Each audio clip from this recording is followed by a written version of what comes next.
പ്രകാശേട്ടന്റെ വലിയ വീടിന്റെ പാലിയാച്ചടന്നോ? പാലിയാച്ചന് വിനുവേട്ടനെ ക്ഷണിച്ചിട്ടുണ്ടോ? എന്നെ ക്ഷണിക്കാൻ സാധ്യതയില്ല. ഒരു തെറ്റും ചെയ്യാത്ത എന്നെ തന്ത്രപരമായിട്ടല്ലേ പ്രകാശേട്ടൻ മോഷണക്കാരിയാക്കിയത്. എന്തും സഹിക്കാം. വിനുവേട്ടനെ കുടുംബത്തിൽ നിന്ന് ഓടിക്കാൻ വേണ്ടിയിട്ട് എന്നെ കള്ളിയാക്കി. അത് സഹിക്കാവുന്നതിലും അപ്പുറമായിപ്പോയി വിനുവേട്ട. ഞാൻ അടുക്കളക്കാരിയാണ്.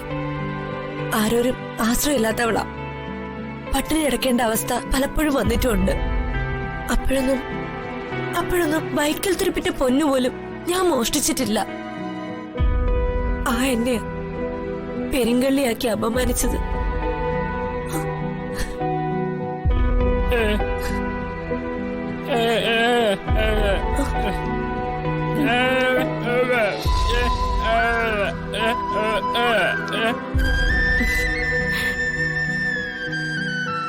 പാലിയാച്ചനെ വിളിക്കാത്തതില് എനിക്കൊരു സങ്കടമില്ല വിനുവേട്ട. സ്വന്തം അച്ഛനും അമ്മയ്ക്കും പുല്ല് വില പോലും കൽപ്പിക്കാതെ നടത്തുന്ന ചടങ്ങല്ലേ. എത്ര കേമായിട്ട് നടത്തിയാലും ആ ഒരു കുറവ് നികത്താൻ ഒരു ശക്തിക്കും സാധ്യമല്ല. നമ്മൾ അനാഥരല്ലേ വിനുവേട്ട. നമുക്ക് ഇതൊക്കെ അർഹിക്കുന്നതുള്ളൂ.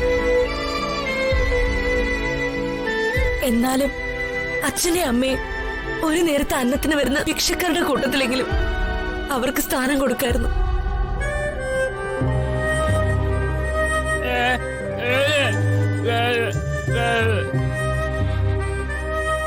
അവരെ ശപിക്കരുതെന്നാണോ പറയുന്നത്?